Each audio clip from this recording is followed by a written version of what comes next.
ஸ்ரீராமச்சந்திர பரபிரம்மணே நமஹ. அப்போ பரதன் கேட்டுக்கொண்டதன் பேரில் சுக்ரீவன் நாலா பக்கத்துலேருந்து சமுத்திர நீரை கொண்டு வரார். அதை ஏற்றுண்டு வானரர்கள் சுக்ரீவர் கட்டளையை ஏற்றுண்டு எல்லா இடமும் போகிறாங்க. சமுத்திர நீரை கொண்டு வந்து வசிஷ்டர்கிட்ட ஒப்படைக்கிறாங்க. ரொம்ப விலை வசதியான ரத்னங்களால் அலங்கரிக்கப்பட்ட ஒரு சிம்மாசனத்தில் ராமரும் சீதையும் அமர்ந்துக்க வசிஷ்டர், வாமதேவர், ஜாபாலி, காசியப்பர், காத்தியாயனர், கௌதமர், விஜயர் இவாளெல்லாம் புனித நீரால் ராமருக்கு பட்டாபிஷேகம் பண்ணி வைக்கிறாங்க. நாலா திசைகள்லேயும் அதிபர்கள் ராமர் மேலே மருத்துவ சக்தி வாய்ந்த மூலிகை நீரை தெளிக்கிறாங்க. சூரியனின் மகனான மனுவினால் அணியப்பட்டு பின்னர் அந்த வம்சத்தில் தோன்றின மன்னர்களால் அணியப்பட்டு வந்த பிரம்மன் சிருஷ்டி செஞ்ச சிறப்பு வாய்ந்த கிரீடம் வசிஷ்டராலையும் மற்ற புரோகிதராலையும் ராமருக்கு சூட்டப்படுறது. சத்ருக்னன் வெண்கொடை ஏந்திண்டு நின்னார். சுக்ரீவனும் விபீஷ்ணனும் வெண் விசிறிகளால் வீசினாங்க ராமருக்கு. இந்திரனின் வேண்டுகோளை ஏற்றுண்டு வாயுதேவன் ராமருக்கு 100 பொன் தாமரைகளை கொண்ட பொன் மாலையையும் முத்து மாலையையும் வேறு பல ஆபரணங்களையும் அளிக்கிறார். கந்தர்வர்கள்லாம் கீதம் இசைக்கிறாங்க. அப்சரசுகள்லாம் நடனம் ஆடுறாங்க. பூமி பயிர்களால் நிரப்பப்படுறது, மரங்கள் கனிகளால் நிரப்பப்பட்டது. கொடிகள் நிறைந்த மலர்கள் திசையெங்கும் நறுமணத்தை பரப்பித்து. இப்படியாக ராமரின் பட்டாபிஷேகம் இனிதாக நடந்து முடிஞ்சுது. அதை தொடர்ந்து ராமர் பல தான தர்மங்களை செஞ்சார். சுக்ரீவன், அங்கதன் போன்றவாளுக்கு பரிசுகளால் கௌரவிச்சார். அப்புறம் ராமர் தன்னோடக்கு வாயுதேவனால் அளிக்கப்பட்ட முத்து மாலையை சீதைக்கு கொடுக்குறார். அவள் அதையும் ஹனுமானையும் மாறி மாறி பார்க்குறாங்க. அவன் மனசை புரிஞ்சுட்ட ராமர், உன்னுடைய நன்மதிப்பை பெற்றவனுக்கு அதை நீ மகிழ்ச்சியோடு கொடுத்துக்கோ அப்படின்னு சொல்கிற. சீதை வாயுதேவனின் மகனான அந்த ஹனுமானுக்கு அந்த மாலையை பரிசாக அளிக்கிறாங்க. உறுதி, புகழ், சாமர்த்தியம், திறமை, அடக்கம், விவேகம், உழைப்பு, சக்தி, அறிவு எல்லா குணங்களும் படைத்த ஹனுமார் அந்த நகையை அணிஞ்சுண்டு வெண்மேகத்தினால் அலங்கரிக்கப்பட்ட மலை போல திகழ்ந்தார். ராமரால் பரிசளித்து கௌரவிக்கப்பட்ட வானர தலைவர்களும் மற்ற வானரர்களும் சுக்ரீவன் தலைமையில் கிஷ்கிந்தைக்கு புறப்பட்டாங்க. விபீஷ்ணன் லங்கைக்கு புறப்பட்டார். இந்த இடத்துல கம்பராமாயணத்தில் குஹனோடு கூட வந்து பட்டாபிஷேக வைபத்தில் கலந்துக்கிறதா சொல்லப்படுறது.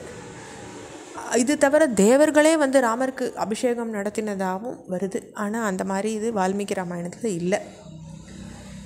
இன்னொன்று, பரம்பொருளாக ராமர் வந்து திரு அவதாரம் பண்ணி ராவணனை அழித்து தம்பியும் தானுமா பூமி முழுசையும் பாதுகாத்து பண்புள்ள சரித்தையை சொல்கிறவா மன்னர்களான பின்னும் யமனையும் வெல்ற தன்மை அடைவாருன்னுட்டு கம்பர் வந்து தன்னுடைய ராமாயணத்தில் முடிக்கிறார். ஆனால் வால்மீகி ராமாயணத்தில் அப்படி இல்லை. எதிரிகளை வென்று பெரும் புகழ் பெற்றுண்டு எல்லாரும் மகிழ்த்தக்க வகையில் ஆட்சி புரிய தொடங்கின ராமர் லக்ஷ்மணனை அழைச்சு, என்னோட சேர்ந்து நீயும் ஆட்சி பொறுப்பை ஏற்றுக்கணும் அப்படின்னு வால்மீகி ராமாயணத்தில் சொல்கிறார். எது முறையானதுன்னு உணர்ந்தவனே இளவரச பட்டம் சூட்ட பெற்று நம்ம முன்னோர்கள் செஞ்ச மாதிரி நீயும் ஆட்சி சுமையை ஏற்றுக்கணும்னு சொல்கிறார். ஆனால் லக்ஷ்மணர் இதுக்கு மறுத்துடுறார். ராமர் மீண்டும் மீண்டும் பலமுறை கேட்டுண்டும் அதுக்கு அவர் சம்மதிக்கவே இல்லை.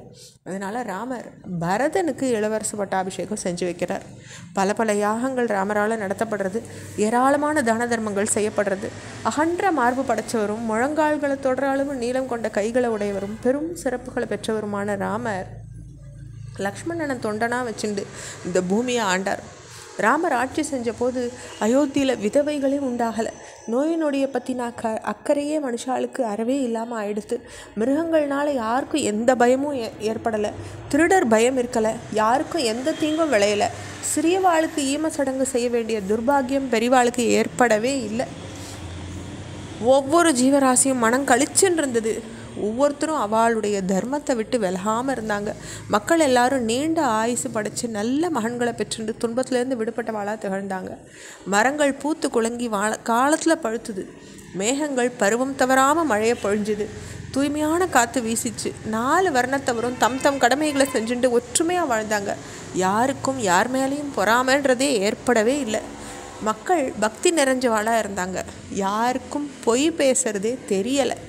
இப்படி பல பல ஆண்டுகள் ராமராஜ்யம் நடந்துகிட்டே இருந்தது. மன்னர்களுக்கு வெற்றி தர்றதும் வேதங்களை சார்ந்து நிற்கிறதும் புண்ணியத்தை தர்றதுமான வால்மீகி ராமாயணத்தா முனிவரால் இயற்றப்பட்ட இந்த பழமையான காப்பியம் கேட்குறவாளுக்கு பாவங்களை போக்குறது. இந்த வரலாற்றை கேட்குறவன் மகப்பேர் இல்லாமல் இருந்தால் அதை அடைஞ்சிக்கிறான். செல்வத்தை விளையிறவன் செல்வத்தை அடையிறான். அரசனாக இருந்து இதை கேட்குறவன் பூமியே வெண்ணுக்கிறான். இதை கேட்குற பெண்மணிகள் கௌசல்யக்கு ராமர் இருந்தது போலையும் சுமித்ரைக்கு லக்ஷ்மணனுக்கும் சத்ருக்னனும் இருந்தது போலவும் கைகேயிக்கு பரதன் இருந்தது போலவும் மகன்களை பெற்றுக்கிறாங்க. நீண்ட ஆயுசும் நோயற்ற வாழ்வும் குறைவற்ற செல்வமும் இதை கேட்குறவாளுக்கு கிடைக்கிறதுன்னு சொல்லப்பட்டிருக்கு. இதை கேட்குறவனுக்கு எல்லா தெய்வங்களும் மகிழ்ச்சி அடையிறது. இந்த காப்பியத்தின் ஒரு பிரதி யார் வீட்டில் இருக்கோ அவளுக்கு தடையெல்லாம் நீங்கி போயிடுறது. நன்னா நம்பிக்கையோடு வணங்கி இதை படிக்கிறவன் எல்லா பாவங்கள்லேருந்து விடுபட்டு நீண்ட ஆயுசை பெற்றுக்கிறான். வால்மீகி முனிவரால் இயற்றப்பட்ட இந்த ராமாயண காவியத்தை தினந்தோறும் ஒருத்தன் படித்தாலும் சரி, இல்லை கேட்டாலும் சரி, அவன்கிட்ட ராமர் அன்பு படைச்சவராக இருக்காருன்றதுல சந்தேகமே இல்லை. அந்த ராமர் வேறு யாரும் இல்லை, அவர் தான் எங்கேயும் நம்மக்கிட்ட இருக்க சாக்ஷாத் மகாவிஷ்ணு. அவர் தான் ராமராக இந்த பூவுலகத்துக்கு வந்தார். வால்மீகி முனிவரால் இயற்றப்பட்டு எல்லாருக்கும் நலம் விளைவிக்கிற இந்த ராமாயண காவியம் இதோட தூய மனசு படைச்சவாளுக்கு இதை தொடர்ந்து கேட்டவாளுக்கு நீண்ட ஆயுசு, நல்ல ஆரோக்கியம், சிறந்த புகழ், சகோதர அன்பு, ஆழ்ந்த அறிவு, மாறாத சக்தி எல்லாத்தையும் கொடுக்க வல்லது ராமாயணம்.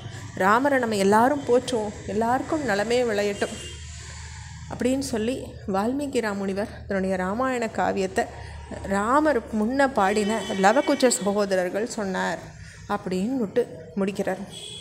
காப்பியங்களில் ரொம்ப பழமையானதும் வால்மீகி முனிவரால் படைக்கப்பட்டதும் சிறப்பும் புனிதத்தன்மையும் கொண்ட ராமாயண காவியத்தினுடைய நம்மளுடைய விரிவுரை இதோட முற்றுப்பெறுறது. ஓம் ஸ்ரீ ராம ஜெயம்.